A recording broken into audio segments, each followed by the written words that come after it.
is an Unspoiled Network podcast. This is Spoil Me, covering The Magicians, Season 3, Episode 10, The Art of the Deal. In this episode, Julia decides that she is going to risk it all in order to help the fairies. And I am just so happy that Julia is finally getting something to do, that she chooses to do, that she is invested in, that she is the good guy unequivocally. Thank God. Welcome to Spoil Me.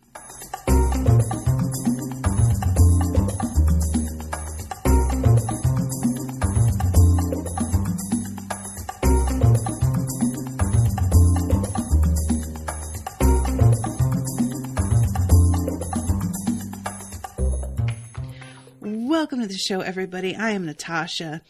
First of all, huge thank you to Jessie for commissioning this episode. Jessie's in the chat. Hi, Jessie. I'm apologizing now, guys, because my facial twitch is acting up and it's closing one of my eyes uncontrollably.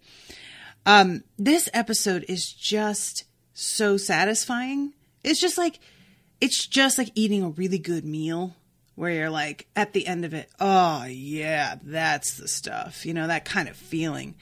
And I really hope that this trend of Julia getting to do things that, she cares about and not that she is being forced into continues. She's low-key, becoming a bit of a superhero, because she's the only one that has magic at the moment. So that's pretty dope, I don't, of course, love the way that she got this magic. It sucks, but she's doing the best with it that she can. And, sometimes bad things happen and you just have to sort of, I don't even want to say, see the good or the silver lining. So you just do the best you can. That's about it, So this episode starts out, and I had last episode, which was just yesterday, so I didn't get a chance to watch this episode twice. Last episode, I was a little bit confused at the end about why Quentin doesn't want Alice to take the book and why he's being so sort of possessive. And this episode starts off dealing with that. So she's really upset because it turns out that Katie has gone off with the truth key. I think it's the truth key, right? And she is looking for Penny, trying to figure out what exactly happened and why he isn't with them. Alice, for her part, is really pissed that Quentin will let Katie go off with this key and that he will not trust her the same way, apparently, because he is not letting her have the book. This is one of those moments where I get real mad at Alice. I'm not I completely understand what she says later, which is basically you asked me to go on an adventure 2 minutes after my father died. Yeah, I wasn't super into it. You're not the only one who gets to be self-loathing and depressive and ambivalent about stuff. And on that note, 100% agreement here. Obviously, y'all know that I have been very impatient with Quentin. However, when she tells Quentin, you trust a heroin addict more than me, a girl you can fuck right off. No. That's not what we're doing. We are not going to just boil people down to their addictions and pretend that that's an indicator of who they are as a person. Katie. I mean, you might not be friends, you might not like each other, but she's, not some junkie that has been stealing from you that you've had, this isn't something that you have, she has been trying to get help for fucking what she's been going through. That is, again, the best one can do. And to throw that in Quentin's face that way, it's just so ugly. And I did not care for it. When it comes to addiction, Addiction is one of those things that, like, you really, it isn't like you can just say that you should trust people, because addiction makes people do things they would otherwise never even consider. It makes people turn into someone else. So in that respect, if she were coming at it from that direction and being worried about, maybe. But we haven't really seen Katie dealing with, like, the detoxing or the, struggling to get a fix. She seems to be, like, after having gone to the hospital, she seems to be pretty much off and goes back to it when there's, like, a crisis or something that's really horrible. And one could argue that's not really an honest representation of being a heroin user. Like, that is something that is going to follow you around more than what they're showing it to be for Katie. And that's fair. But that's not what Alice is talking about here, you know? And it's just like, oh, I got so irritated with her. So Quentin says, at least I know what Katie wants. And Alice is like, what do you mean? And I'm like, girl, you know what he fucking means. Like, why are you being this way? You aren't telling him the whole story, and you expect him to just hand over stuff. And, you know, he rightfully is like, you weren't interested, and now all of a sudden you are, and I'm supposed to just believe that there isn't an agenda or there isn't something else going on here. Once she explains to him what like mental state she's been in and losing her dad and everything, yeah, you know, like, it makes sense. But you've got to communicate that, Alice. There has been a lot going on. And I tend to be somebody who is pretty aware of what characters are going through. And even I forgot about her dad, because who cares? Because her dad and her parents are in general kind of irritating every time they show up. Her dad is better than her mom, but both of them just kind of sucked. So, you know, when you're going through some shit and having an emotional time, and this is influencing what you're choosing to do and whatnot, you have to talk to a person about that. And you can't get mad at Quentin for being reticent to trust you with something when you refuse to share anything with him. That's part of what trust is, you know? So anyway, Julia comes into the room at this point. She sort of interrupts them, and she's talking to Quentin about everything that's going on and why he's feeling this way about Alice. And she tells him about how she is going to start, like, working on this thing with the fairies that she's trying to, I don't know if he even knows everything about what it is she's doing. But essentially, he tells her, I trust you. I know whatever you engage in, you're going to be doing your best, and you're going to be, he just tells her to be careful. He obviously has a whole different feeling with Julia than he does with Alice. And he also tells Julia that the other key they have discovered is in White Spire, which is in the throne room where Margot and Elliot were just deposed. And that's going to be a problem. They have to get back in there and somehow figure out where in the whole room it is. Not easy. So, yeah, that's going to be, turns into a whole thing. I'm going to just kind of talk about that overall here, because what it is that happens between him and Alice is they had not wanted to communicate until they were finally put into a situation where they are allowed to, like, bicker over something else.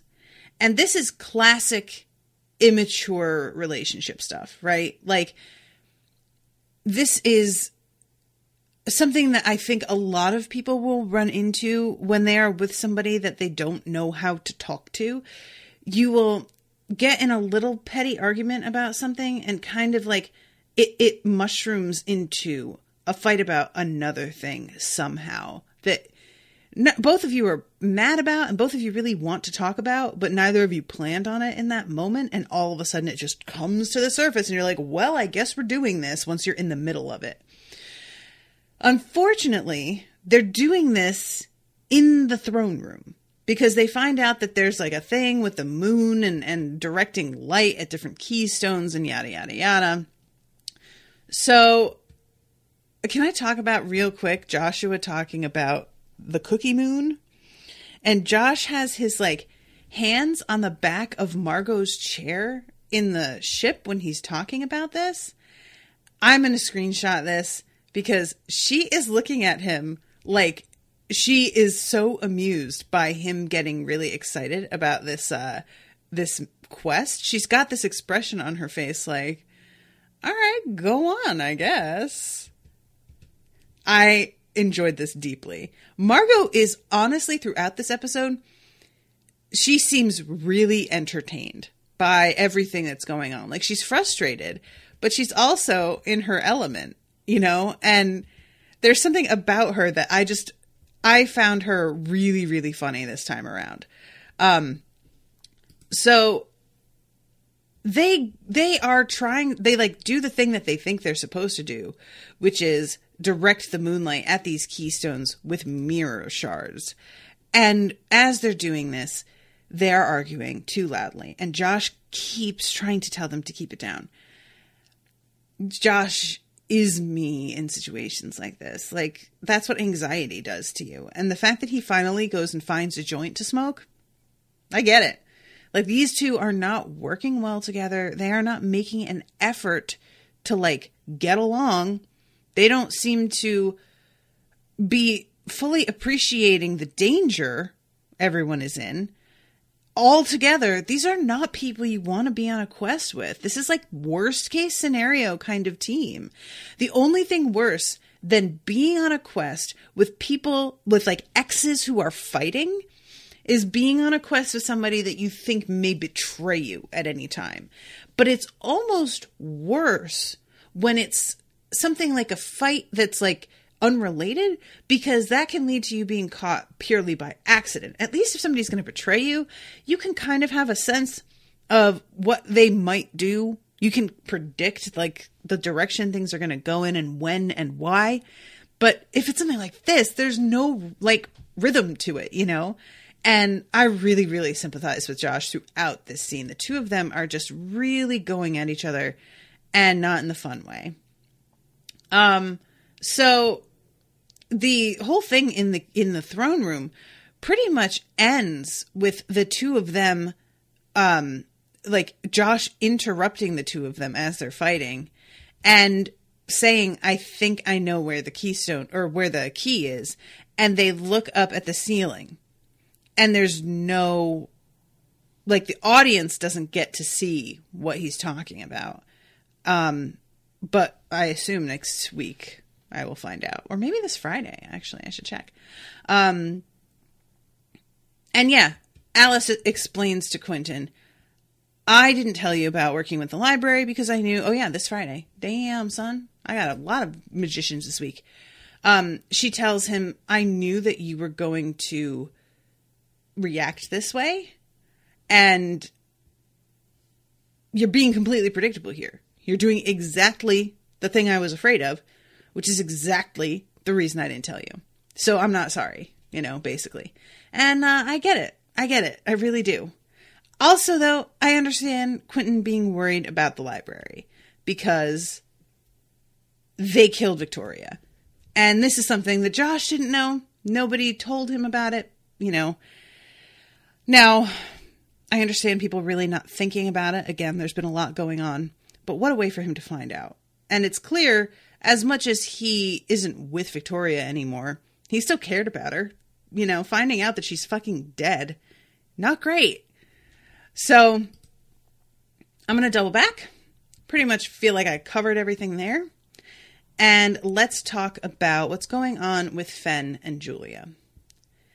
So, Fen explains to Julia that she is not excited about helping these fairies because she just has a lot of baggage over what they did to her.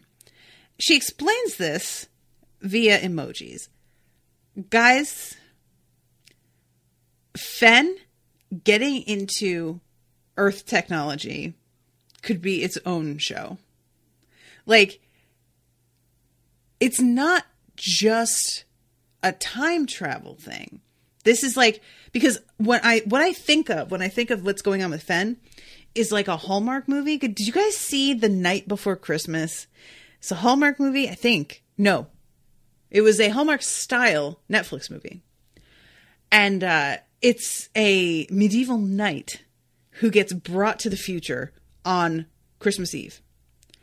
And, you know, him dealing with like what technology is and trying to figure everything out and all this stuff. And in some ways, Fen's situation reminds me of that, but it's so weird because Fillory has magic, actual magic.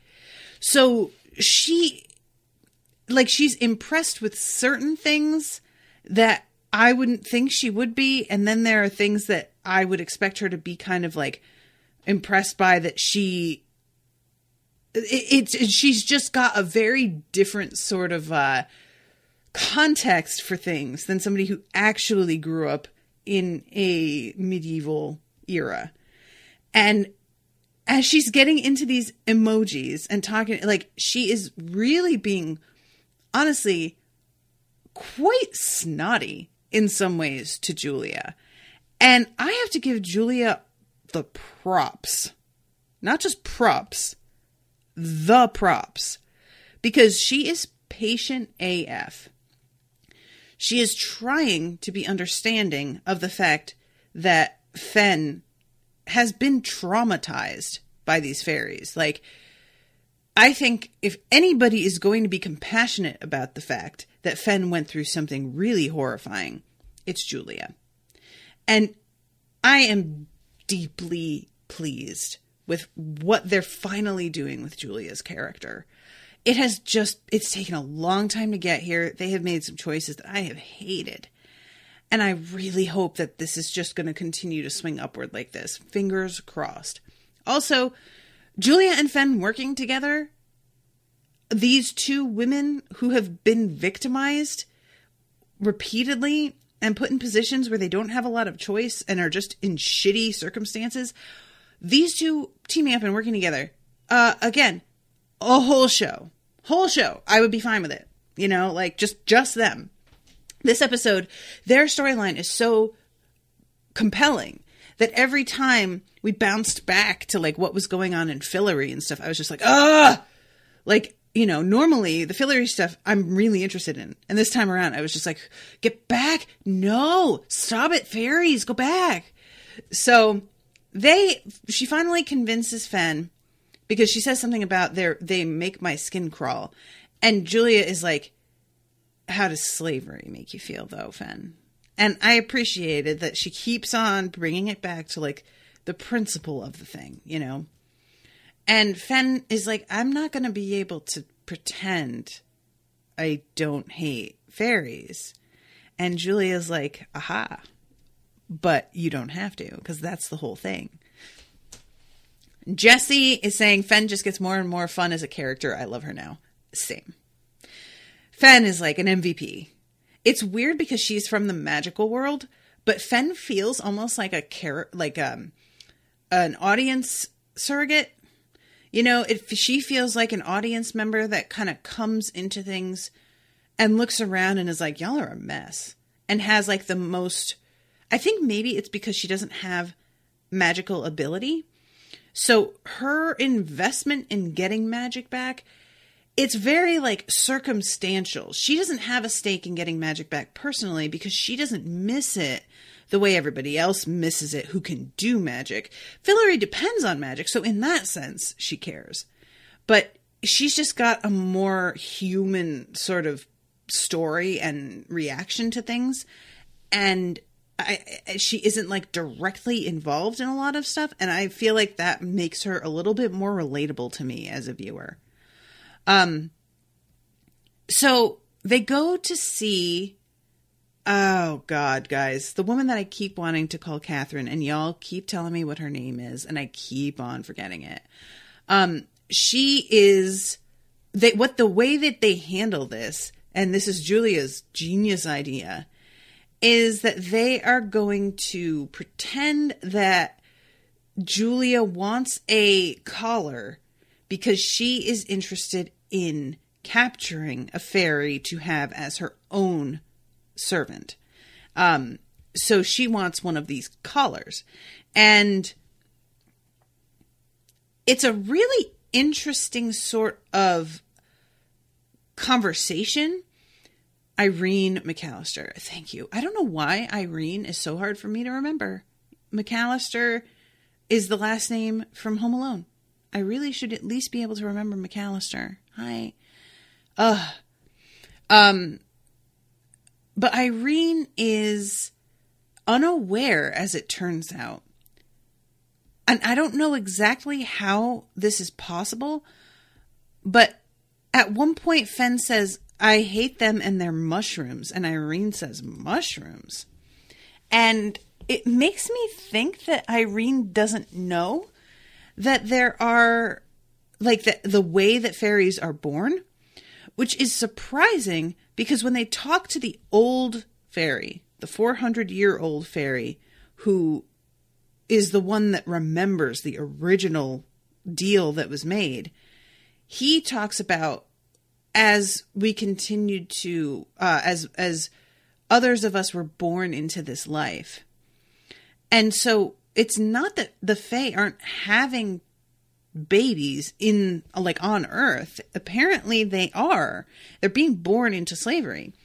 But Irene seems to be ignorant of how that works, unless they're born a different way in, on Earth. But I don't get that impression that there's like a whole other way this goes. And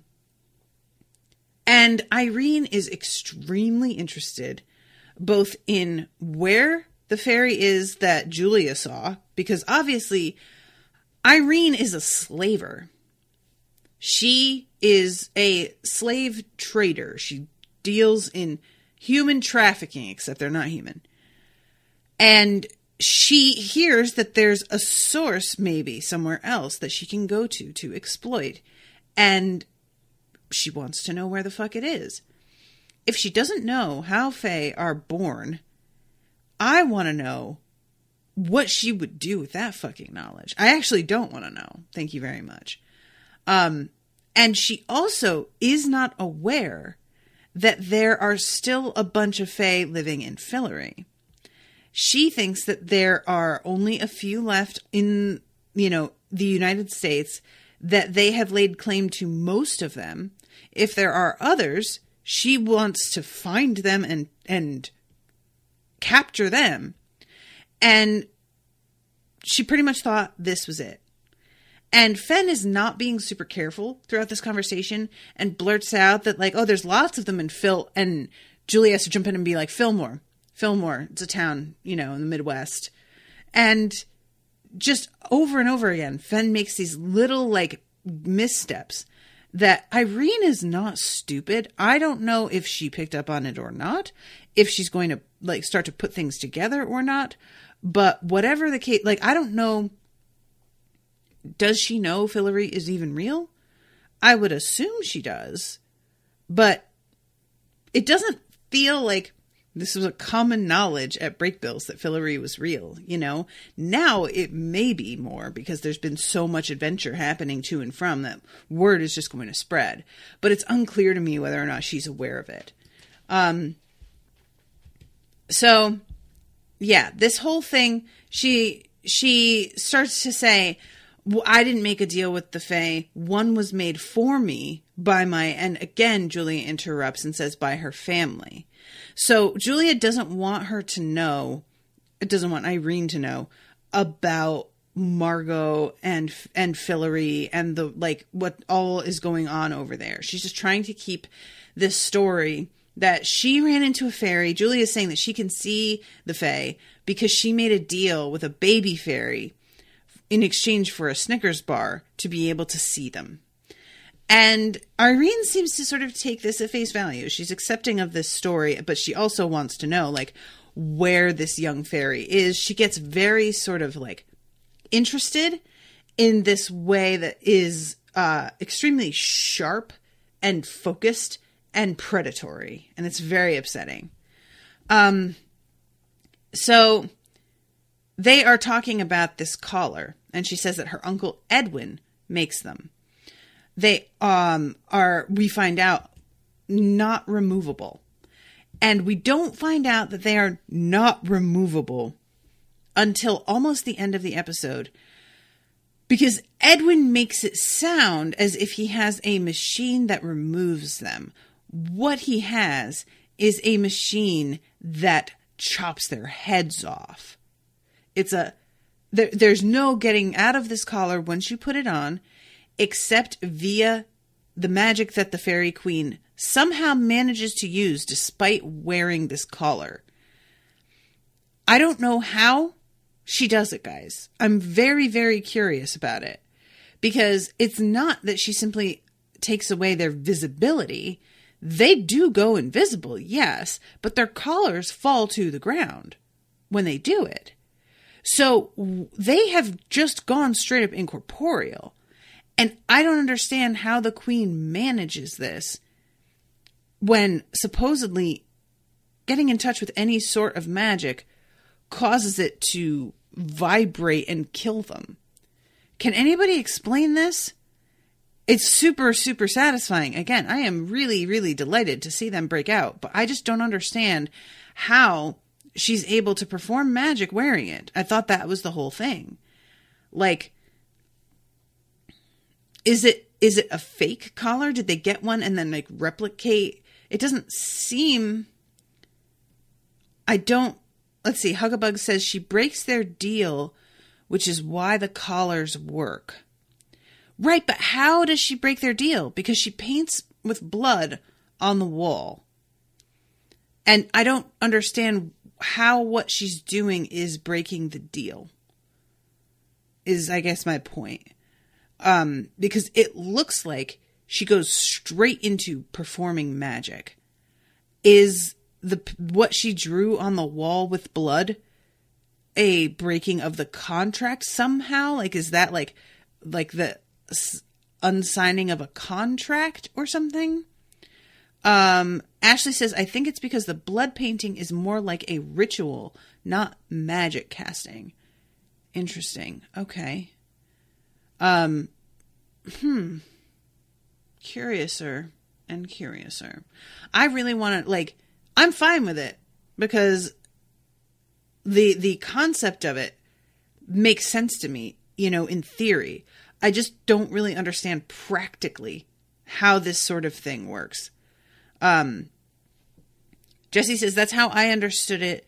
The blood painting breaks the deal, so the collars no longer work. Okay. Interesting. So breaking the deal doesn't necessarily just mean, we're just not going to do the thing we said. Breaking the deal, you can, basically write on the wall in symbols, oh, we're not doing this. And that equals breaking the deal. Jessie says, maybe because she's the queen and only she could break it. Jessie. That's an interesting idea. That never occurred to me. But that would make sense. Okay. Well, anyway, so this whole thing is guys, they have cast so well. I am in love with the way that they handle having Irene and her family be basically modern occupants of a plantation. First of all, we meet Uncle Edwin, and the fairy that he is calling Dust, by the way, Jesus fuck, this fairy helps him kill other fairies because he has to. This fairy, the scene here, guys, Julia is really good in this scene. Uncle Edwin is real handsy with this fairy. Not in a way that makes it seem like this guy is being sexually abused. It feels like he is simply a piece of meat. Like he is just an animal that he's showing off, grabbing his face, just touching him in a way that completely takes away any bodily autonomy or any illusion of that. And it's really, really gross to watch. And you can see, like, he tells Julia about how the collar works, and she watches Dust walk away. And when he's explaining to her about, don't worry, the collars are secure, she turns to look at him, and she has to, like, keep it together and pretend that she's, like, in on this and, like, okay with it. But you can see her eyes are full of tears, and she is fucked up over what she just watched happen to this poor fairy. Like, she is having a hard time, you know? She's not okay. So I just loved her acting in that moment, her trying so hard to just try and be cool and cut off that part of herself. It's really the fact that this guy didn't pick up on the fact that she was not okay just goes to show how disconnected from, like, human emotion he has gotten. So they go and talk to Sky. It turns out that Sky has been, like, unable to convince her family that any of the magic she did was even real, because they can't feel it, they can't access it, and she can't repeat it or she will die. So the stories that she's trying to tell them to get them motivated, they're having pretty much no effect. And she also tells them that Irene's family has arrived, and a bunch of them have brought their own fairies. And we find out later that she is about to do a huge deal. Now, we don't find out who she's doing this deal with. And that's the thing that I'm curious about. She is on the phone with somebody who's, like, apparently a big client who wants her to liquidate all their stock immediately. Basically, kill every fairy. I want all the fairy dust. Who is that? Who is that? What? I don't like this at all. Is this the fucking library? Like, who is this?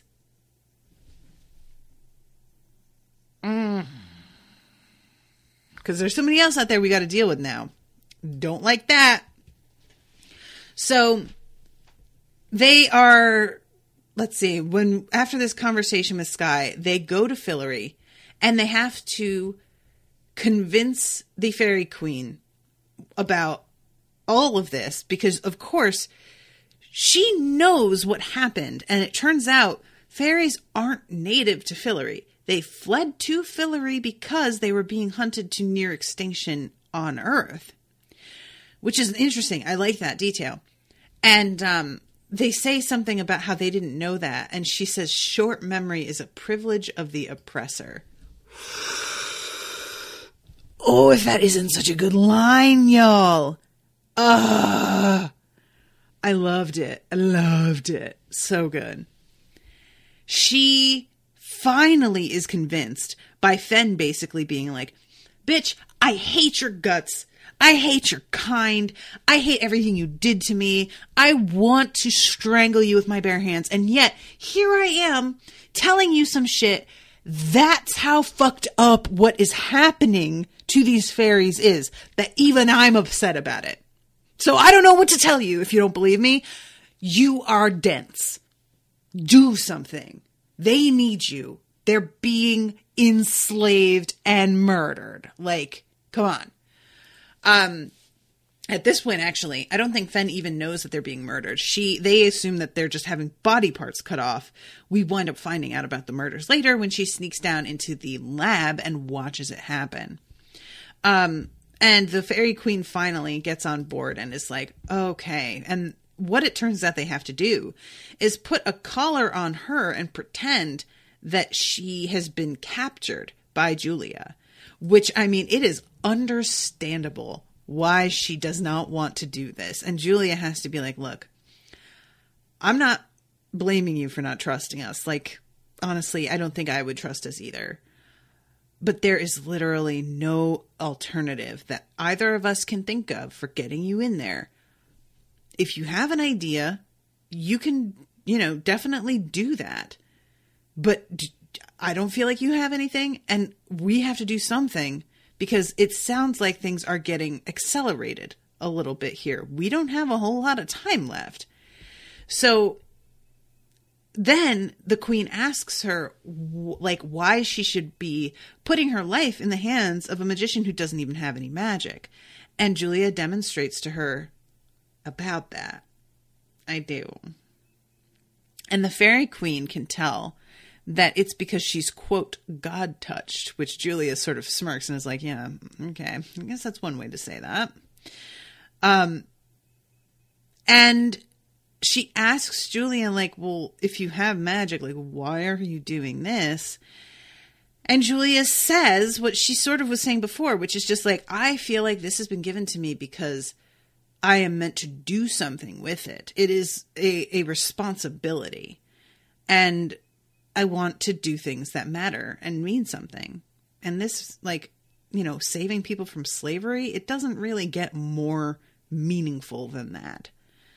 I really liked this moment for Julia. I'm just really happy that this episode happened. You know, I have been frustrated at every turn with what they're choosing to do with her. And I have, like, low-key liked her from the start and just wanted her to make better choices. I could see, like, the glimmers of somebody being smarter and better inside of her character. But it just felt like circumstances kept coalescing so as to force her down paths that were the worst option. And I'm really glad that she's been empowered, literally empowered, in a way nobody else has been, so that she finally can make better choices because she has more options available than the average person. It's what had been starting out as, like, her having fewer than most and a lot of her consent and agency being taken away. Now, because of her magic being there and growing, now she has even more agency than most people. So that works, and I'm liking it. So we have the scene where she's being, like, evaluated by the uncle, and he is says something about fairly well behaved, actually, considering she's a feral. And just like, yeah, you guys need to start to, like, realize that there is some shit going on here, but they're too blinded by the excitement of new fairies, you know? Meanwhile, Irene is on the phone. That's a much faster turnaround time than we agreed upon. You know what? It'll be a little push, but I think we can get it all to you by then. The others will take some more convincing. So yeah, they wind up bringing the fairy down into the pen, essentially, in the basement. And I guess the fae don't need to eat. They don't have beds or anything either. They're just sort of corralled in there. I'm curious about the need for humidity, because we know that's a thing with the fae in Fillory. Is that not a thing here, or are they simply not aware of it and don't care? Probably don't know and don't care, I'm guessing. So this is when we have Fen, and she is unfortunately witness to the whole thing with the fucking head getting chopped off.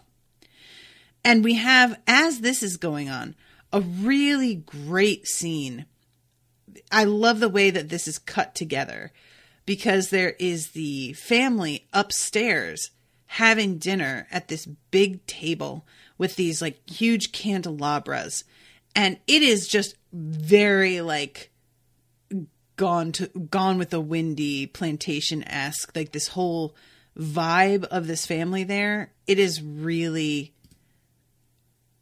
they are hammering it home, and one could say it's heavy-handed, but I don't feel like it is. I rather liked it. I just thought that they were not only with the, like, historical implications, but simply the juxtaposition of the family having dinner and laughing and enjoying themselves up against what's going on downstairs and what's going on in the workshop. All of it, I think, is just really, really well done. And it's just so hard to watch, man, you know, like, so Downstairs, Fen comes like catapulting in and into the dungeon, basically. And she is like, this motherfucking fairy here killed one, and I saw it. And we get the backstory on how there was the only way to get to Fillory was to make a deal. And they made the deal with this family that they would remain enslaved, that some would stay behind, while the queen and the rest of the Fae went over to Fillory. They thought that they would simply die and then the deal would have been completed, but, you know, things would move on and they wouldn't remain like this forever. But then as more fairies are born, they start to realize that this is going to be pretty much a permanent situation.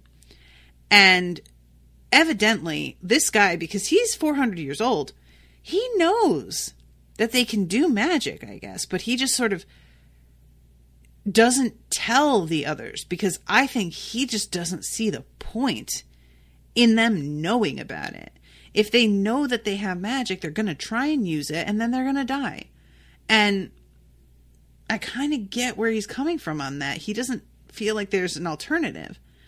The queen, meanwhile, upon finding out that this is an actual deal that was made, she is suddenly not sure how to handle it. Because as far as she is concerned, fairies do not have a leg to stand on in terms of their power in Fillory. The only thing they've got is that everyone knows a fairy keeps their bargain. That's it. That's all that they have as far as leverage. If they break this deal with this family here, it is going to undermine their credibility everywhere. Now, I understand her feeling this way. On the other hand, it's been like 400 years, and part of the deal was not, we will be murdered and powdered into a drug. Granted, when you decide that I will stay in slavery, I guess it's part of the, like, understanding you can do whatever you want with us because we are now property. But I don't really totally believe that their credibility will be shot. I think it will be understood that there are circumstances at work here and that people maybe shouldn't push their luck with the deals that they decide to make with fairies, thinking that they can just get away with whatever they want at the fairies' expense. I almost think she's setting like a good precedent here. I don't know. Because what they're basically planning to do, we know, is murder all of them at once now for this giant order that they're going to fill. I just feel like that's coming under a different umbrella than simple enslavement. They didn't agree to all die. That wasn't the deal. So I feel like it could be argued that the humans are breaking their deal and changing the terms. And I don't know. This is me trying to be a lawyer, like a fae. Trying to figure out the loopholes, you know. So, finally, Uncle Edwin comes inside, and it seems that he is aware of what the fuck is going on here. That Julia and Fen are trying to interfere with shit. And he has Dust go into the main dungeon and tells him that he wants Dust to get another one so that he can harvest him, basically. Julia and Fen try and step forward up against the uncle, forgetting, I think, that he has magic because of using this drug. And he shoots them both backward into the wall really fucking hard. Like, knocks Fen out and almost knocks Julia out, or else does, and she just like comes to a little bit sooner.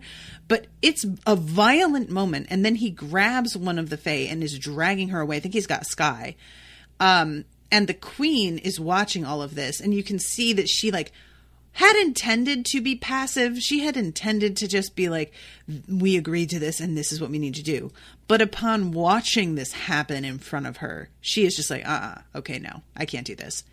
And she cuts open her palm with one of her own nails and draws a symbol on the wall in blood and puts her hand over it. And all of a sudden, all of the Fae vanish and their collars just clatter to the floor. And the only people left in the dungeon are Fen and Julia.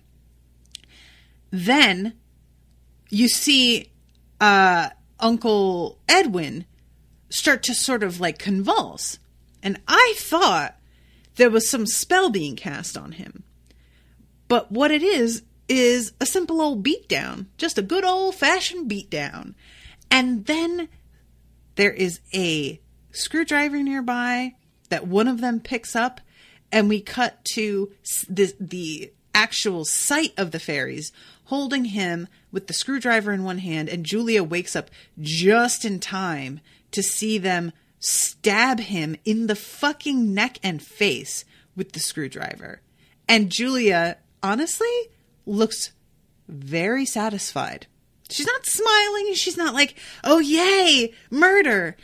But she doesn't look upset. She's just kind of like, oh, shit. Yes. You know, like that moment. Then we go upstairs to the family sitting at this fucking table, talking about the business arrangement, toasting one another and smiling broadly over the whole thing. And just, it's super duper gross. And all of a sudden, a knife, seemingly by itself, flies into the neck of one of the men at the table. And what happens is just a bloodbath and tons of bloody handprints, bloody footprints that suddenly appear seemingly from nowhere as every one of Irene's family members is murdered. Irene manages to get away. I will not disguise my disappointment, but man, is it great to have the camera pull out from this beautiful dining table that we had seen earlier that is now covered in blood and surrounded by bodies. I'm not mad about it. This is so great. Ugh, I love it. I love it, guys. I love it. I love it. I love it. So what wraps there is basically Julia talking to the Fairy Queen. And, you know, the Fairy Queen is like, I appreciate you helping us. There are consequences to broken deals. So now I'm going to have to deal with our word not meaning anything. And I do want to share a little, like, bit of knowledge with you. Y'all are doing this, like, quest for the 7 keys. We've got one of those keys, and, like, we're never going to give that to you. I know that you need it. I'm sorry about that.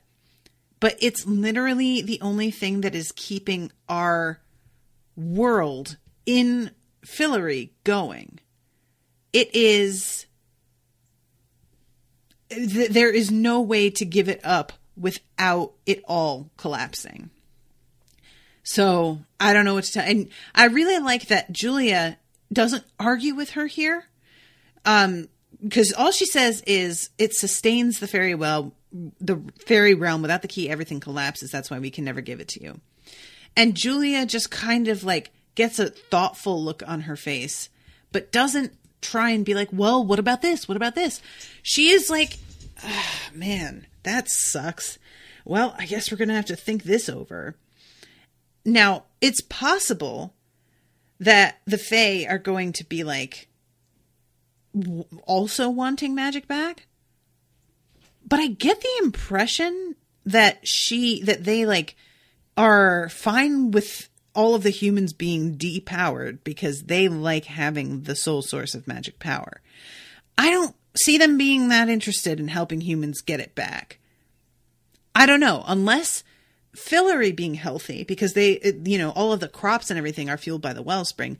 They might need that corrected. I don't know.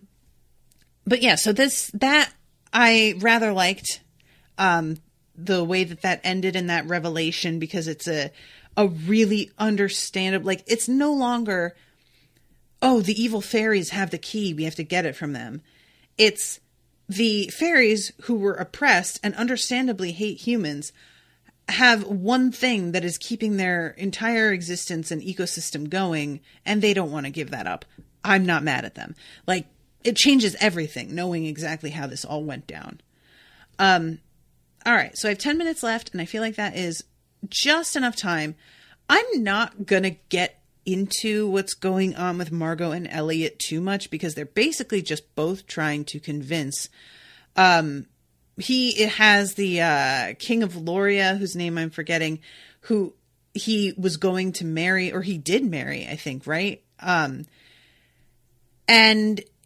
he has like Elliot is trying to convince him not to go to war because Loria, it turns out, and I didn't really understand this, there's no education for magic in Loria, so that there are probably a lot of people there that have a magical talent, but don't have the training to use it. And what Elliot is suggesting is if they wait, because they're trying to convince both the King of Lorien and the Queen of the Floaters that they can get magic back. And their argument for both is essentially, if we fail at getting magic back, you can still attack us. Go ahead if that's what winds up if we fail. But we're pretty sure we can do it, and you guys will benefit from this too. So why don't you just wait and see? And if we manage to do it, we can create some new treaties. We can figure out something to, you can still marry me. We can create a system of education for your people. I don't remember exactly what it is with Margot that she offers as I guess that she'll stay married to this shitty kid. But I did like the detail that his mother saw the toad bite. I fucking knew he was going to tell her. I knew it. I called that shit. And Margot was not ready to be discovered that easily. So yeah. That's essentially what's going on there, and they managed to get the two of them to agree to withdraw their forces, or at least press pause for now. So let's go to what's going on with Penny. So Penny is shackled to a trolley for books. He is not reshelving with any sort of precision or interest. And this guy, Howard, I think his name is, I had totally forgotten that Penny is in the underworld version of the library. And so this is the dude, because I was like, he looks really familiar. This is the guy that pressed the button to kill himself rather than open the poison room. Kind of a hero, honestly. With his fucking weird collar that I am fascinated by and also hate. But yeah, he wants Penny to join his book club. And Penny is really disgusted by this whole thing. He is determined to get out of here. And he winds up running into Sylvia. And I had said something about a bounty last episode, and that turns out to be exactly what it was. Anybody who managed to get Penny gets 1,000,000 years taken off of their billion-year contract with the library.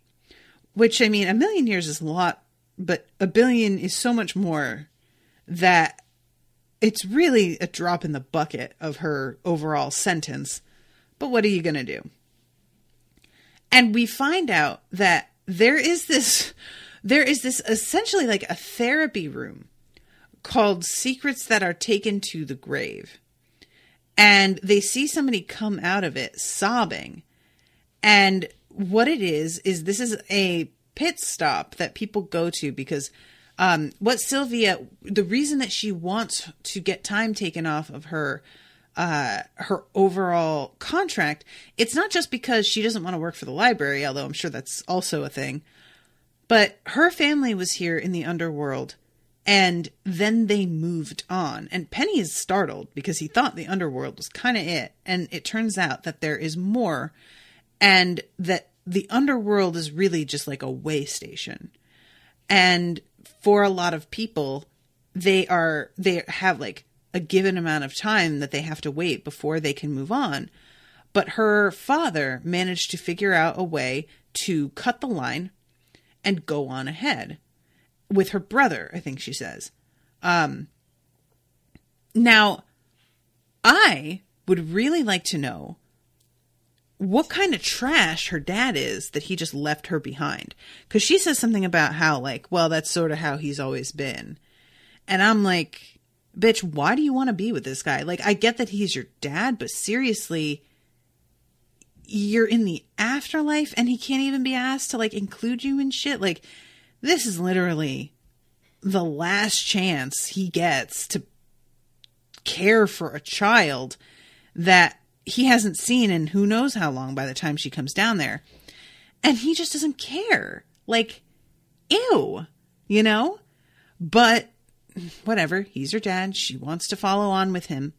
The thing is that she sees that people get, when they go through this, the room that's labeled Secrets Taken to the Grave, you go in there, you have essentially like an unburdening session of confession, where you tell someone everything that you did and lighten your conscience. And then you are given a Metro card that it's not actually a train. She says it's a long pig that you go into, and it only shows up every time somebody gets a card. So this is the weirdest thing. I don't know what the deal is with the pig. If this is like something that is taken from another kind of mythology that has this idea of like the underworld and a pig. It's not ringing any bells for me, but it may well be a thing. And I see, you know, Penny staring at this woman who's sitting there weeping. And I'm thinking, is Penny going to try and like befriend somebody who is going to move on to, you know, wherever is next and try and convince them to take him with them? But no, guys, it's honestly kind of brilliant. Like, Penny is really good here. I love seeing Penny try and be affable also when he tries to be charming. It's just so unnatural on him. So there's this guy who comes out and Penny goes up to him and tries to like chat with him. And he's like, oh, did you talk to Fran? She's the one with her eyes pointing in two different directions. And the dude is, you know, obviously he's just trying to feel things out. And the dude is like, no, he had glowing red eyes. And Penny makes a really good show being like, oh God. Wow, you really must have done some shit. Well, all right, well, I'll talk to you later. And starts to walk away. And the guy's like, wait, why are you acting like this? Am I going to hell? And Penny's like, I shouldn't have said any, I mean, you wish you were going to hell. And then says something about like, at least hell is warm and they don't have as many different things to fill all of your orifices with. And this guy panics, drops the Metro card and is like, never mind. And Penny picks it up. As soon as he does this dude appears standing over him and just kind of looking at him with this like, oh, Penny, buddy, what is this guy? I should also mention that the guy that Penny's talking to has like this shirt on that's covered in foxes. It's a really weird look that this dude has going on. I can't tell if this is supposed to be like he was wearing his pajamas because I couldn't see his pants if he was wearing jeans or if it was like a matching pajama set. But yeah, there's this guy standing there when he picks it up, and we find out a moment later that this is Hades. This actor looks familiar, but I cannot place him. I didn't look him up because I don't want to spoil myself.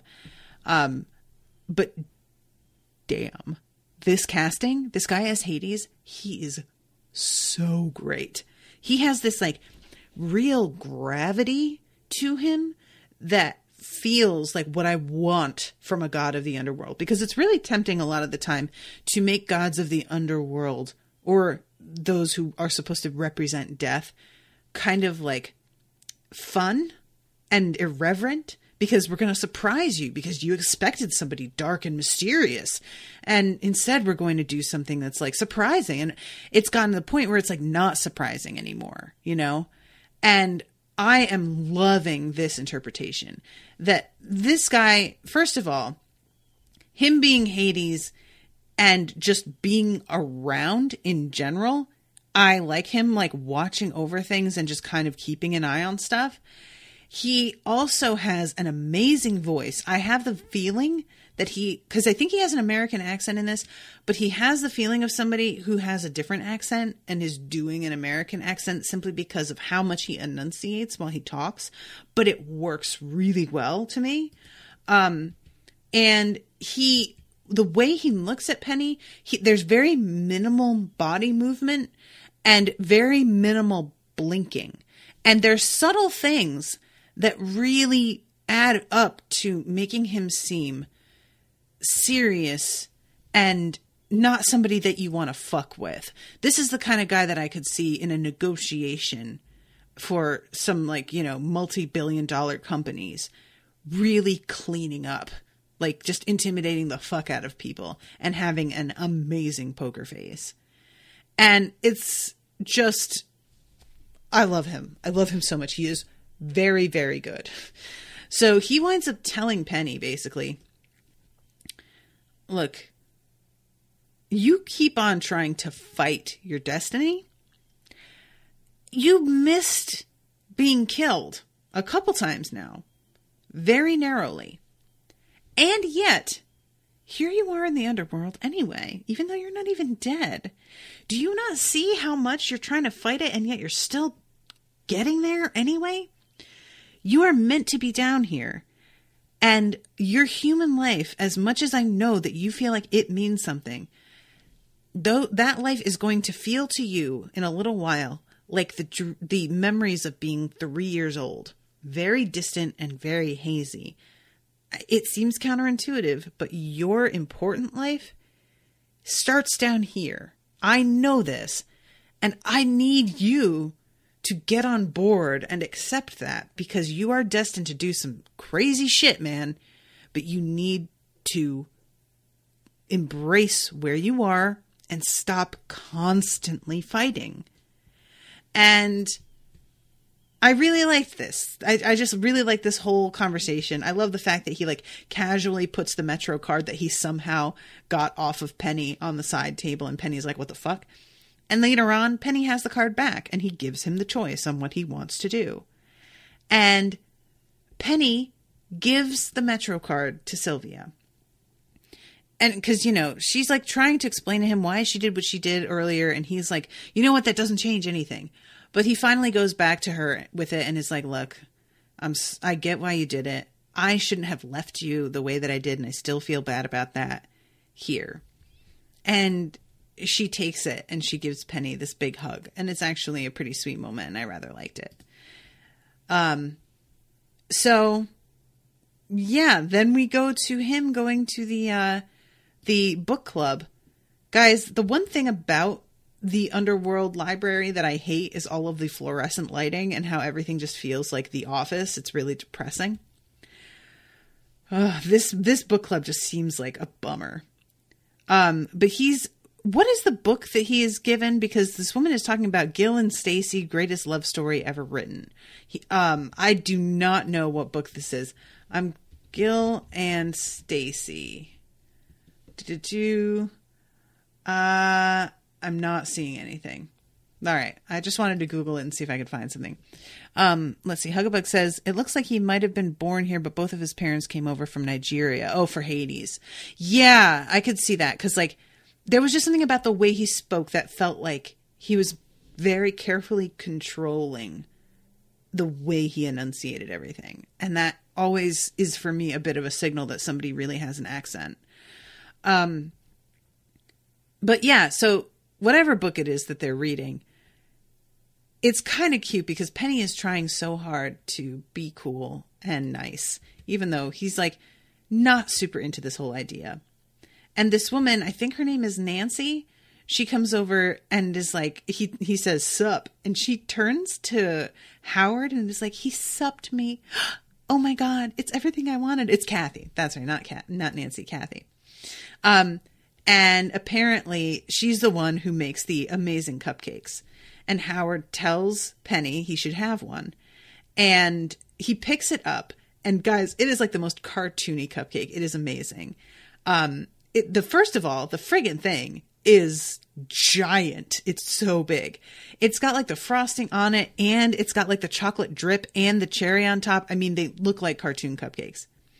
And he takes a bite of it, and then the camera cuts, and it's very like a bite from the pomegranate in the underworld kind of moment. Like, that is more than him giving his Metro card to Sylvia. That feels like the moment when he is being like, all right, I'm here in the underworld, and I guess I'm here to stay. And I want to know what the fuck Katie is going to think of this, because she's out here fucking looking for him and doesn't know any of this is happening. We don't see Katie like all episode. So, I don't know. Huggabug says he's also primarily a Broadway actor, which may add to it. True. I think Ellen and Stacy are two real people whose life book is just one of the people who has a book in the library. Huggabug, I didn't realize that. Oh, that is adorable. They're reading real people's, like, it's a little creepy, but like, I really like that. Okay. That's cool. That's fun. Jessie says, I didn't know until I read it later that eating in the underworld cements you there. Yeah, that's just like one of those mythology things. It's kind of like, it's sort of the same as going to the fairy realm. Don't eat shit in the fairy realm. Don't make a deal. Don't eat anything. Because, yeah, then you are not getting out of there. And I was almost wondering if, like, Penny wasn't going to do it. It feels when he takes the bite of it that he knows. There's a feeling, an expression on his face that he is aware of the like, contract that he's signing by deciding to eat this. And I hope he's right. I trust Hades, though. Hades seems to be as an upstanding man. So we'll see. I am so over time, guys. Okay. But thank you all very much for hanging out with me. I really, really like this episode. This was cool. And I really want Irene to die. I hate her. I wonder where she's going to go. She still has fairy dust to use, so she's going to have magic. I hate it. She's the worst. All right.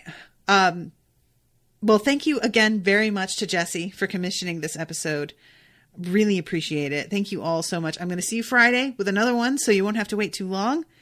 Oh my God. Huggabug reminded me that Hades is also probably Reynard's father, and that kid was wearing a Fox's shirt. Huggabug, stop blowing my mind. I fucking forgot that he's Reynard's father. Don't care for that. It's really funny because Hades is black. Persephone looks like she is black. And Reynard is the whitest white guy in the world. Like, yo. He don't look like a product of those two. But gods. I guess it works different. Yeah. Reynard, what are you doing? Those foxes. I don't like any of this. Maybe I don't like Hades. All right, I gotta go. I love y'all. Toodaloo, motherfuckers.